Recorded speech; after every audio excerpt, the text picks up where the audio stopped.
So meron tayong given by the way, the f of x equals to x raised to 6 plus 4x raised to 5 minus 4x raised to 4 minus 2x cubed minus 5x raised minus 2x. So gets natin yan. So sa y-intercept guys, definitely, delete lang naman yung x as 0. So basically, ito guys, pag kinuha natin to, lahat ng may variable x yan, gawin mong 0. Eh kung lahat yung may variable x, lahat yan magiging 0. Kasi mamultiply mo yung 0 sa number na katabi. Diba? 0 raised to 6. 0 na yun. Diba? O to. 0 na rin. Kahit takpan mo yun kasi ganang ginagawa. So big sabihin magkakaroon ka ng y equal sa 0. Gets natin yun ha? Or yun. 0, 0. Big sabihin yung ordered pair natin. Kasi ginawa nating x 0. So pagdating naman sa x-intercept, so yung ginagawa naman natin dito, nilelet natin yung y equals to 0. So big sabihin, yung f of x kasi pwede siyang gawing y, diba? So gawin natin siyang 0, then copy lang natin yung mga terms.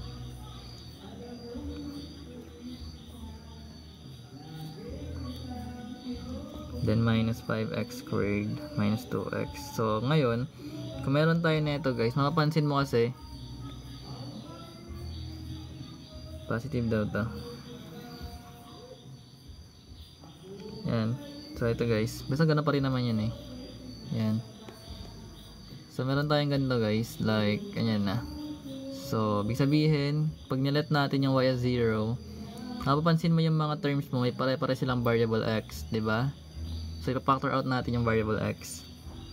So instead na magiging x raised to 6 to, babawasan natin lahat ng variables ng 1 exponent. So magiging x raised to 5 plus 4x raised to 4 plus 4x cubed minus 2x squared minus 5x minus 2. So ngayon, ito meron ka ng isang root that is 0. X equals 0 na yung isa mo. Or 0 na yung isa. Ngayon, ito naman na x raised to 5 mo hanggang minus 2. Pwede mo ito gamitan ng remainder theorem or rational root theorem, synthetic division, katulad ng ginawa kanina sa kabila. So basically, ito natin ng rational root theorem. Pwede rin AI, calcu.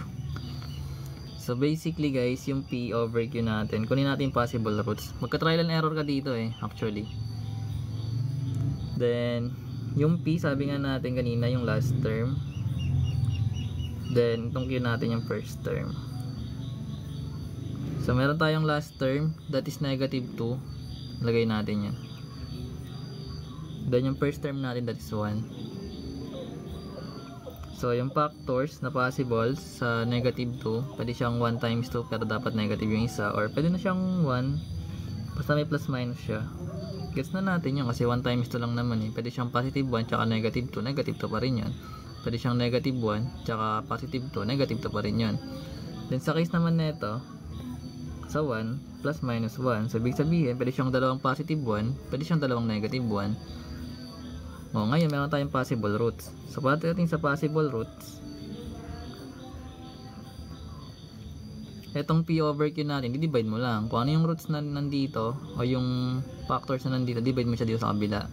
So, dahil over 1 lang naman to, hindi magkakaroon lang tayo dito ng plus minus 1, tsaka plus minus 2. Ito yung gagamitin mo na roots. Sana makuha natin dito. Anyways, mag-ano tayo dyan, mag-trial and error. So, gamitan natin synthetic division para mas mabilis. So, let's say, gumamit tayo ng 1. So, yung root na gagamitin natin yung positive 1. So, hindi tayo dito magpa-fall. Dito tayo sa x raised to 5. So, eto yung coefficient na ito. 1. Then, dito naman, 4. Then, dito naman, 4 din. Then, dito naman is negative 2. Then, meron tayo ditong negative 5 and negative 2. So kapag 0 yung nakuha nating remainder, yung pinaka last term, kung 0 nakalabas dito guys, ibig sabihin, factor na tong isa natin na 1, ibig sabihin root na rin siya. So bali yung ginagawa lang naman dito is binibring down lang naman to na una. Then pagka-bring down natin, multiply, then add na lang ulit. So, multiply dito. Then i-add. Then multiply ulit. Then i-add. Then multiply ulit. Then i-add. Then multiply ulit. Then i-add. Then multiply. So 0 na. So ibig sabihin guys, kung 0 na to, yung 1 natin na root is a factor. Sundan. So ibig sabihin meron na tayong root na pangalawa, that is yung 1. So galing dito sa root na to guys na 15972, pwede mo ulit gamitin to na possible root. Pero nakuha na natin yung 1, di ba? So kunin natin tong tirang numbers. So meron tayong 1 5 9 7 2. Ito yung tira, di ba? So pwede mo ulit siya gamitan. So let's say ang ginamit natin is negative 1. Try lang natin pa isa-isa. So kung negative 1 yung gagamitin natin, kung may remainder, hindi ito factors. Hindi siya factor, I mean. Yan. So gamitin ulit natin siya nun. So bring down lang natin to. Then multiply. Then magiging negative 1. Then pag inad mo siya magiging 4. Pag multiply mo doon magiging negative 4. Magiging 5. Multiply mo doon magiging negative 5. Magiging 2. So magiging negative 2. So 0 na siya. So ibig sabihin, yung negative 1 is also a factor. Kasi walang remainder. O is also a root, I mean. So this also a root. So meron tayong tatlo na. Tatlo na to guys ha, kasi yung isa natin is 0. X equals 0 na siya yung isa. So ngayon, tatry natin yung 2 tsaka negative 2. So dito tayo mag-start. So meron tayong 1, 4, 5 tsaka 2. Try natin yung 2 na positive. So ganun pa rin yung gagawin. So bring down lang. Ay 1. Then multiply doon. So magkakaroon tayo doon ng 2. Then i-add, magiging 6. So pag multiply natin doon, magiging 12. So meron tayong 17 dito. Then magkakaroon tayo ng 34. So magiging 36. So meron tayong remainder dito. Ibig sabihin yung 2 is not a factor. So hindi mo to gagamitin. Try mo sa negative 2. So ganun pa rin. Pero dito ka mag-start na sa 145. Trial and error to guys. Pero kaya mo na dito mag-stop, like mag-factoring ka na lang. Pwede naman. Ayan. Pero bring down natin to. Then ito. Same process lang yan. Ganun pa rin gagawin. Basta hindi ka nalilito sa integers, madali lang to. Pwede naman yun. Pero mas madali kasi itong synthetic division. Ito nakuha natin. 0 yung remainder. Diba? So, ibig sabihin, yung negative 2 is a factor din. So, ibig sabihin, magkakaroon ka ng x equals negative 2. Isa root pala. Isa root. Hindi siya factor. Root. So, meron tayong 1, 2, 1 guys. Diba? So, basically, madali na lang to kunin. So, remember, pag kinuha natin yan guys ulit, madali na lang to eh. Kasi para na lang tong x squared plus 2x plus 1. Diba? Bakit ang kakalabasan nito is x squared plus 2x plus 1? So remember guys, nakailang ano na tayo root? Tatlo, diba? So bali, nakakuha tayong tatlong root. Kung raised to 5 to, bawasan mo ng tatlo, maging squared na lang. So itong nakuha natin dito, bali x squared na lang to. Total 1 lang naman to. Ibig sabihin yung coefficient na ito 1 kahit hindi natin ilagay. Then kung pagdating sa squared, yung sunod na number is 2. So kung squared na to, ibig sabihin sunod nun is 1 na lang. Then next na ito guys, yung constant na 1. So ito guys, kung meron ka ng x squared plus 2x plus 1, madali mo na makuha yung root nyan. Kasi perfect square trinomial to eh.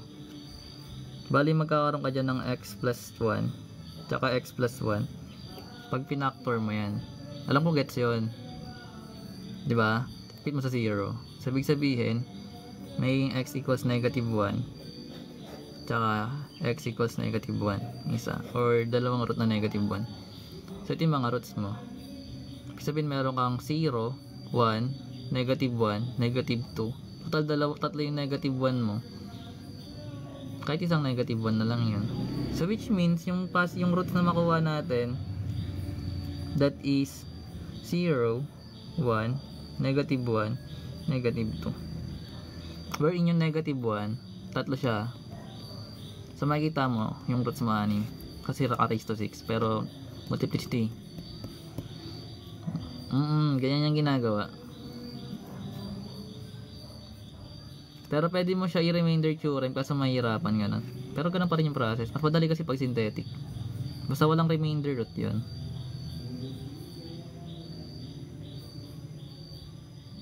Ha? Nagets mo? May assignment ka na.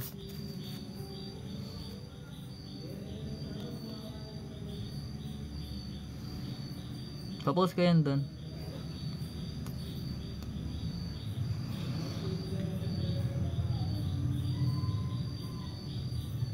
Ano daw? Yung langis? Anong langis? Ayun siya ginagawa. Then, ano pa bang pwede yung malaman dito? So, pag pinapahanap yung factors, lipat mo lang to guys. Kunyari, meron tayo dito ang negative 1. Diba ito yung factors? So, magiging, instead na minus 1, magiging plus 1 siya. Then, itong x equals negative 2. Pag kinuha yung factors, x plus 2 siya. Nagpapalit lang ng sign kapag nililipat mo. Ganyan yung ginagawa. Kaya nga, mas madali kasi pag naka-factored form. Pero kapag naka-general ba tawag dyan? Di ba lang tawag dyan eh. Pero pag nakaganyan yung form mo kasi, kunin mo yung roots. Or pwede ka mag-factored form. Mas mahirap to i-graph. Kasi kailangan naka-factored form.